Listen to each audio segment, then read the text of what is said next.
Did you vote this week? Trying to make sense of Election Day in Kansas City, Quinton Lucas wins big and an incumbent council member is ousted. We look at what happened, why, and what now. Plus, if you thought the issue of statues was settled, think again. Another push to remove Andrew Jackson from our streets. And moving closer to giving Troost a new name. Also this half hour, sticker shock at the mailbox. And the Royals confirm they're now down to 2 sites for their new ballpark. So what are they waiting for? Week in Review is made possible through the generous support of AARP Kansas City, RSM, Dave and Jamie Cummings, Bob and Marlise Gorley, the Courtney S. Turner Charitable Trust, John H. Mize and Bank of America N.A., co-trustees, the restaurant at 1900, and by viewers like you. Thank you. Hello and welcome, I'm Nick Haynes. It seems like a long time since I sat at this desk, what with our membership drive and last week's reparations special. But great news, our reporters are finally back. Thrilled to have Brian Ellison around the cozy confines of our Week in Review table. He covers politics for KCUR News. Former Star reporter, columnist and opinion writer Dave Helling is back in the saddle. Also with us from our own newsroom here at Kansas City PBS, Mary Sanchez. And Eric Wesson from the Next Page KC. Now, is that a mistake? No, you've been at the Call forever. 20 now years. we have a brand new publication. Yeah. Well, tell me about. So there's still a Call. There's still a Call, and I wish them well. And that's my beginning of my legacy. That's my endeavor. What's going to be the difference? The difference is the approach on how news is brought. I have more columnists with this paper than I had at the Call, and it's going to be more inclusive of the community, more outreach, more things that you got to look forward to. So buy one every week and you'll see the All difference. right. Understandably, the election is the top story, as it is for us. You know, after 753 candidate forums, perhaps you had 1,286 campaign postcards pushed through your mailbox. But you got to vote this week, going to the polls to decide whether Quinton Lucas deserves 4 more years on the job. And the 12 faces that should join him at City Hall, 81% of voters said yes to keeping Quinton Lucas as mayor. That was no surprise. So what was the biggest surprise on Election Day, Brian Ellison? I think we have to look at the strong showing by KC Tenants Power, the political action arm of KC Tenants. They did not manage to elect their 2nd district at-large candidate, Janae Manley, but they did win the 6th district race with Jonathan Duncan. They had a very strong showing, especially south of the river. What I think is significant about that, Nick, is not just the work of that one organization, but the fact that it is possible for new voices to have an impact on the Kansas City political stage. Dave, what was the biggest surprise for you? Well, for those of us of a certain age in Kansas City, the loss of a Rizzo and a Tarwater in a local race is surprising as heck. But there is a generational change coming to Kansas City politics. It really is clear now that the people we knew in the 90s and the 2000s are giving way to younger, in most cases, not all, but most, more progressive candidates. That we have a lot of new faces, 7 new members of the council out of 13. That says something. And for the first time in 30 years, an Hispanic member in the council now, with Crispin Ray getting elected. It is huge for the community. Why? Because it's a face there. It's someone that they know that they can go to and bring their voice to, and frankly, even just him being in the room can have an impact. He will be able to bring a perspective that has not been at City Hall. And it's just massive. Eric, what was the big surprise for you? I saw no candidates in churches. I attend a large, predominantly black church, and usually on the tour that they make, they come through there. I don't remember seeing any, and I'm at church every Sunday now, and I don't remember seeing any of the candidates come through the church. So did they this include the black church vote in their process, and maybe that's why some of them didn't get over the hump. I can't believe that none of you mentioned the fact that 87% of the entire voters of Kansas City didn't even bother to go to the vote. They weren't concerned about it, or they didn't feel it was going to make much of a difference. The turnout was about 13% in Kansas City, even less than it was in the primary. Right, even less than the primary. But I think that shouldn't surprise us. Right. That's not just Kansas City that has that issue. Local elections just don't attract the voters, even though, Nick, you could argue that those are the most important elections as far as things that actually affect people's people's lives. But there was nobody at the top of the ticket to drive the voter turnout. It wasn't really controversial in a lot of different ways as getting people inspired and motivated to get out to have their voice heard. The mayor now wanting to go back on the idea of changing election day, saying this is evidence of that, Dave Helling, which would be putting an election in the time we vote for those big office holders like governor and our members of Congress, doing it in an August for a primary, November general election. Would that make a difference? Or would this just destroy the attention that we get on city council you and would mayor's have races? more turnout, obviously, but whether it would lead to better representation or more attention being paid to those races is very problematic. Again, I've said this several times, you have 8 choices to make in Kansas City if you're going to the polls in a city election. 6 at-larges, the mayor, and your in-district representative. That's a very big ask for most voters who are not paying attention to City Hall like others are. To be honest, I'm actually struck by how little change I think there will be in the status quo on this council, Nick. I think we're talking about not a lot of change in the policy directions, probably some changes in the tone of some conversations, but in the end, I'm not sure votes shift all that But much. just quickly, but it is younger. It I is, mean, that's right. an It's a important change thing in to keep tone. in mind, yes. Does Quinton Lucas have a much tougher job now? Aren't all of these new members coming into the council going to fancy themselves as the next mayor of Kansas City? He can't run again. He is a lame duck, and this is a fascinating dynamic and the most important thing to keep our eyes on, Nick, because the second term of mayors in Kansas City is a very interesting thing. Some people certainly concerned whether he will even finish his second term, whether he will move on to another position, perhaps with the Biden administration. Perhaps Emmanuel Cleaver will say, he's getting close to 80, enough's enough, and then Quinton Lucas could slip into that congressional seat. And I had an interview with him yesterday. It was supposedly Who is that, Quinton Lucas or with Mayor Emmanuel Lucas. Cleaver? Yeah. And he brought up the fact that, he plans on being where he's needed. And one of the things that I found was he started a federal PAC. So you don't just start one of those just to be starting one. So Okay, let me ask you before we move on the election. Who was the biggest winner and who was the biggest loser of this election? The status quo, to me, seems like the biggest winner. As far as loser, I'm sorry, but I have to say Dan Tarwater. I think after 30 years of legislative experience, to go down on an in-district election for city council is not how he wanted to end his political career. I would say Dan Tarwater too. So why did he lose? No ground game, Okay. and because the politics are different in the city government than they are county. Big winner was Clinton Adams and all of those who worked on redistricting several months before the election, Nick. We talked about it on the show. Everybody, it's boring. As a matter of fact, splitting the Northland horizontally rather than vertically, I think leads to a more moderate electorate up there in terms of who they are sending to the council. And the 6th district has changed. The 6th used to be the bottom stripe of Kansas City. It now sneaks up into some of the wealthier, more liberal areas. So the big winners are those who wanted to reconfigure the districts in Kansas City to get a more progressive city council, which I think happened. Who was the biggest loser then? The Tarwater, Okay. Dan Tarwater and Mary. Henry Rizzo. Tarwater, but also Brandon Ellington, because those are two people who both, whether you agree with them, like them or not, both had very strong identities as being politicians and being for their area, and both are now out. Now, we've been gone over the last several weeks with our June membership drive, but if there is any issue I've heard more about from viewers, it's property appraisal notices. This can't be right. I can't imagine anyone paying $365,000 for this house. In Jackson County, some homeowners are seeing 60 and 90% increases. This 87-year-old homeowner and military veteran seeing a 123% increase, which means his home valued at $100,000 during the last appraisal is now appraised at $223,000. They had said this was a 3-bedroom, right? The 3-bedroom, 2-bathroom, full finished basement. It's a 2-bedroom and the basement's not finished. That's why we tell them to come in. It is possible that we didn't have that correct. Now, while homeowners across the metro are seeing big increases in their property values, Jackson County officials say residents should expect much larger jumps as they assess property every 2 years versus Kansas counties who conduct valuations every year. Now, why is, though, the public still not convinced? So is there more of an explanation than they only conduct valuations once every 2 years? They just grab something out of the air and put it on paper and send it to you.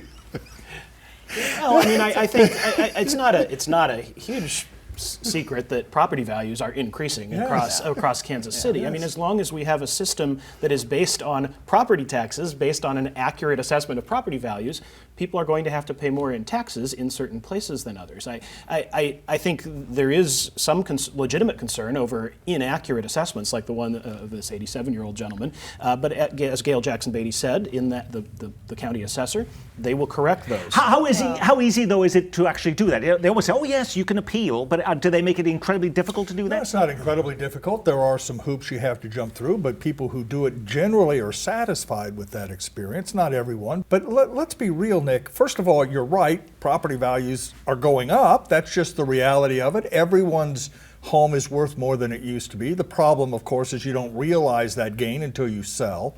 The second thing is property taxes will always make people mad, Nick, because it's based on a guess. You really don't know how much a home is worth until you put it on the market. Imagine going into the supermarket and running your goods through the checkout counter and the person at the counter saying, well, I'm going to guess that that's worth about $125 basket, and that means your sales tax is X, Y, and Z. You're going to say, wait a minute, you didn't. And that's how we do it in property taxes. It's based on an estimate, a guess, and it drives people crazy. Any effort to change that at the state level, Brian?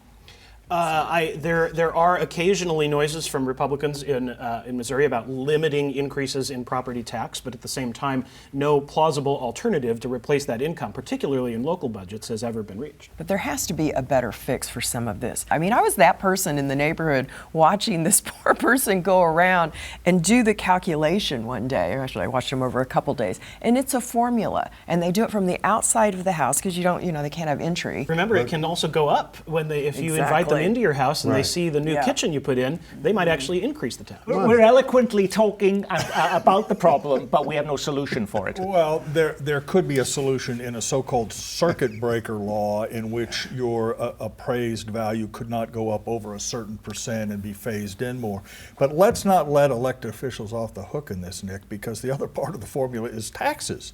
If your appraisal goes up 10%, but the levy is rolled back 10%, then the net effect is zero. So you can't just blame the higher appraisal. You have to blame the city, the county, other jurisdictions who refuse to lower their mill levy rate in order to account for this higher valuation, or at least do it enough. It's a very fraught system, always has been. We were here 2 years ago talking about this. No, we've seemed to have talked about this for the last 20 years in some shape or form, and we still complain about it the same way. Property appraisals aren't the only issue angering many Jackson County residents this week. So is a new push to tear down some of the county's most prominent statues. A Jackson County legislator has introduced a resolution calling for the removal of Andrew Jackson's statue outside the county courthouse building downtown and at its second courthouse facility in Independence. Now, I thought voters had already settled this issue in 2020 when 59% of Jackson County residents say they were in favor of keeping them up. What changed, Eric? I have no idea. Maybe they think that the times are different now. So instead of 59%, maybe they can get 47% of the people to want to keep them there. And even since that vote, they put a plaque on those Andrew Jackson statues, giving a description that he was a slave owner in his role in the Trail of Tears involving Native Americans. That's not sufficient? Well, I think the entire nation is really on a long quest to understand our history more. And to me, that is what the value is that... That is actually the governor calling, or is that the Jackson Calling County Dave executive Helling. Breaking news. calling about the latest on the Pick it up. statue? But it's history. And I think, this came through the legislature. Manny Abarca put it out as something that, to look at again.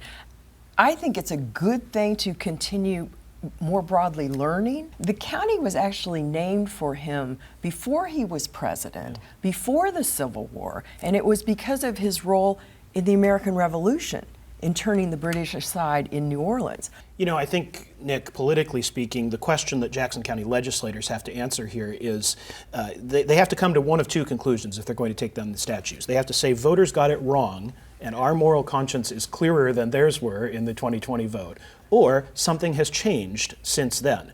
Either of those things might be true, but I would say it's a courageous legislative move to actually make that decision at this point. We'll see if that's where they believe the situation is. But Jackson County isn't the only local government now revisiting its history. The Kansas City Council has charged City Manager Brian Platt with engaging the community on a name change for Troost Avenue, long considered a racial dividing line in Kansas City. Chris Good, the owner of Ruby Jean's Juicery, has been pushing for the change for more than a year. He wants to rename Troost Truth Avenue so that the more than 10-mile-long road no longer honors a slave owner. Did the results of this latest council election make this change almost inevitable?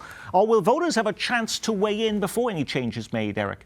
I think his position was to get it done before the council changed, because he had talked to all the council people that he needed to. He had the votes to do it. So I think one of the things that he's trying to do is just get it done.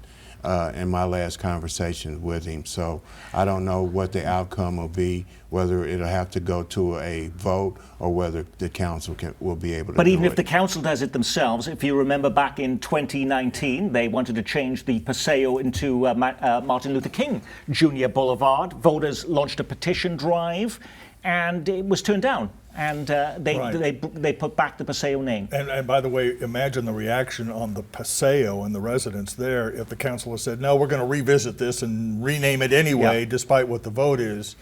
Remember that because the turnout was so low in the council races, the threshold for petitions and initiatives in Kansas City has dropped rather dramatically. So if this goes through and people object, and there's no reason to believe they will, but just assuming that there are some people concerned, Nick, the idea of a public vote seems more likely than not. But the That's a charter really review, good point. Remember, Troost is the longest north-south uninterrupted street in Kansas City. There are many, many individuals and businesses on that street. It wouldn't, as Dave points out, it doesn't take that many of them raising an objection and getting some of their friends to sign a petition to at least put it before voters. Now, by the way, you can weigh in. The city has launched a new landing page where it's seeking your opinion. You can find the survey on the city's website, kcmo.gov. It's been nearly 4 months since Kansas City opened its new airport terminal. Now the city is seeking bids for a new transit option to KCI. Mayor Quinton Lucas says the idea is now on a fast track as the city considers how it'll move around thousands of international visitors coming to town for the World Cup. That's just 3 years away. Is panic setting in? I'm curious. Isn't this a little late? Why didn't the city build a light rail or other transit option when it was constructing the new terminal, Brian? If only Clay Chastain had been elected.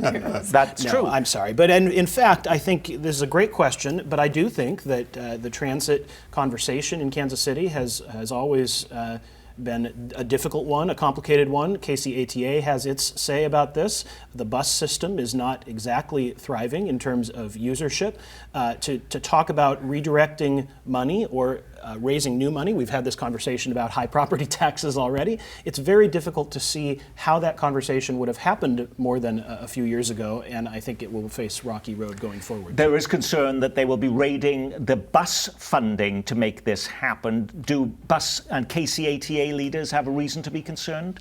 Not right now. I think once they start putting plans together, I think right now it's just talk and speculation. Yeah, but gosh, Nick, the expense of building light rail from the airport to downtown, let alone from downtown out to the stadiums, is in the billions. It's $1 billion or more, plus you have to come across the river. The time frame doesn't make any sense at all. It's going to take them 2 years to build streetcar, let alone light rail from the airport. For 25 blocks. Yeah, for 25 blocks, let alone from 20 miles or whatever it is to the airport. Whatever and by the way, if you had $1 billion, would you spend it on a light rail so you could make transportation easier for the World Cup, which lasts about 2 weeks? This seems to be more aimed at rapid bus transit or some other non-fixed rail solution and not a light rail system. The big federal dollars to build those sort of projects have passed, and we weren't in the position to ask for it at that time. There are people who will tell you speaking of Clay Chastain, that the 2006 vote to approve light rail, which was later rescinded by the council, was a mistake, that they should have gone ahead and proceeded at that point, tried to get federal money, that they were so mad at Clay Chastain that they made a decision that probably wasn't in the city's best interest. But we're in 2023. Light rail is a 10-year project from the airport, easily, and it would require significant federal money. Exactly. Like That's how we big did the dig for streetcar. Boston. That's Yeah. right. The only way the streetcar happened was with this Herculean amount of fundraising from the Yes. state and the federal government and some private fundraising, and it's simply not going to happen anytime soon. And the World Cup is less than 1,000 days away. Now, Yes. how about a new transit option then for the soon-to-be-built downtown ballpark? Wait! It may not be downtown. It may not even be in Kansas City. Royals owner John Sherman announcing that the franchise has now narrowed down its choice to just 2 sites. East Village, which is largely a vacant stretch of land just east of City Hall, or North Kansas City. Are the Royals genuinely considering both options, or are they trying to pit both cities against each other so they can get the sweetest deal? I think it goes to Kansas City. Kansas City Royals, not the North Kansas City Royals. I think this is just So maybe why is John posturing. Sherman and the Royals leadership then continuing to play around like this? Posturing. That's just good politics. Who's going to give us the best deal? And I think they're looking for the best deal to help assist with the project. I would if I was them in that position. Of course, my team would be winning a lot more, making it easier for me to do that. That's actually, I think, maybe one of the most important points right now is that this would all be a lot easier for the Royals if they were putting a quality product on the field. And I know that this may seem like we're joking about this, but I actually think this is going to be a major factor in this conversation going forward. If you had taken this vote in November of 2015 after they won the World Series, it would have passed in a slam dunk. But in the years since, that hasn't been the product on the field. You're going to have some percentage of people who oppose this no matter what. You're going to have some percentage of people who support it no matter what. But the vast middle is actually going to care about whether they're excited about baseball or not. Okay, but we started this program talking about a candidate getting elected to the city council, saying people over profits. How is John Sherman now looking at this, what's happening in Kansas City? A new council coming in and is going to want to squeeze even more concessions out of the Royals. On hiring, minority hiring, what happens with affordable housing? Is it going to be far more difficult for him to be able to build a stadium in downtown? Let's be clear first, Nick. The city has no official role in the stadium discussion as it now exists. The lease is between the county and the Royals. Now, a couple things to keep in mind. The North Kansas City option involves the Merriman family, which was involved heavily in the no-bid effort for KCI. Yeah. They were going to issue the bonds, they were going to do the financing. So keep your eye on that component of it, that they might be able to do a private placement of whatever borrowing needs to be done for a stadium north of the river. But Clay County lacks the tax base of Jackson County. The Royals would lose revenue from Kansas City and Jackson County that's now spent on an annual basis for repairs at the stadium. It seems much more fraught than people understand. But they would gain more opportunities for tailgating and gain more opportunities for parking in Clay County in a North Kansas City site than they would in a downtown location. Perhaps. I mean, I think they will manage parking downtown if it happens downtown. I believe that is where it will end up being. It would be a feather in Kansas City's Also hat. transportation, right. Another issue and another way to talk about building out more on that streetcar line. Right, but you'd need an extension of the streetcar line, or you'd need about a gazillion more streetcars but for that to make any sense on a game. Anyway, it needs to go east. As our friend Kevin Collison has pointed out before, we still haven't heard from the Chiefs. And by the way, both teams have to stay at Truman until the end of the 2030 season for the Royals and into 2031 for the Chiefs, unless they break the lease, and then they have to pay millions of dollars to the county. So those pieces haven't been solved yet either.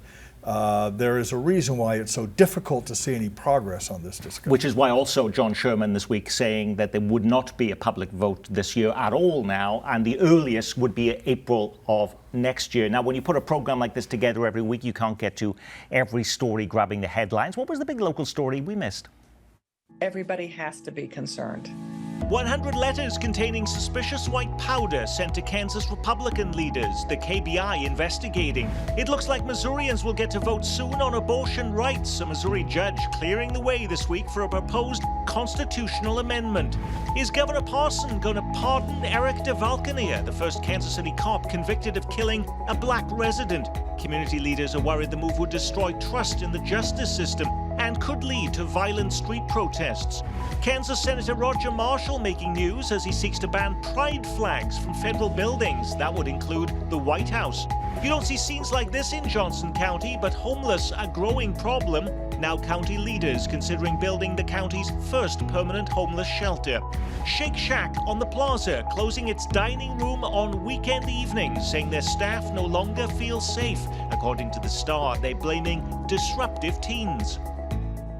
Alrighty, Eric Wesson, did you pick one of those stories or something completely different? The possibility of a pardon of Eric DeValcanier. Which the governor says he has no intention of doing, and this is just politics from people like Gene Peters Baker, the Jackson County prosecutor. Well, he said that no application has been submitted and they hadn't talked to anyone. What do you think would happen if that pardon did occur? Button down the hatches. Brian. You touched on the abortion rights petition initiative. The reason that court ruling had to be made is that Andrew Bailey refused to sign off on a fiscal note prepared by the state auditor. You had an intra-Republican dispute that had to be settled in court. The Attorney General lost. I think there's a lot of question to be raised about how far this appointed 6 months ago Attorney General is going to test the boundaries of that role, even as he seeks election to that position next year. And I think it's going to be a story we're watching in the months to come. You know, it was Kansas where the entire nation was looking at what was going to happen with the vote on abortion. And now we'll probably also have it perhaps in Missouri. People are organizing. First of all, congratulations to Eric for the new paper. The more papers, the better in Kansas City. The more voices, of course, are important. And then finally, on June 9th, the Shawnee Mission West class of 1973 held its 50-year high school reunion. I was pleased to attend 50 years after graduation, and it was great to see everybody. Great to be there. And on that, we will say our week has been reviewed courtesy of Mary Sanchez from our Kansas City PBS digital newsroom Flatland and KCUR's Brian Ellison. From the new Next Page KC, Eric Wesson, and news icon and former Star reporter Dave Helling, and I'm Nick Haynes. From all of us here at Kansas City PBS, be well, keep calm, and carry on.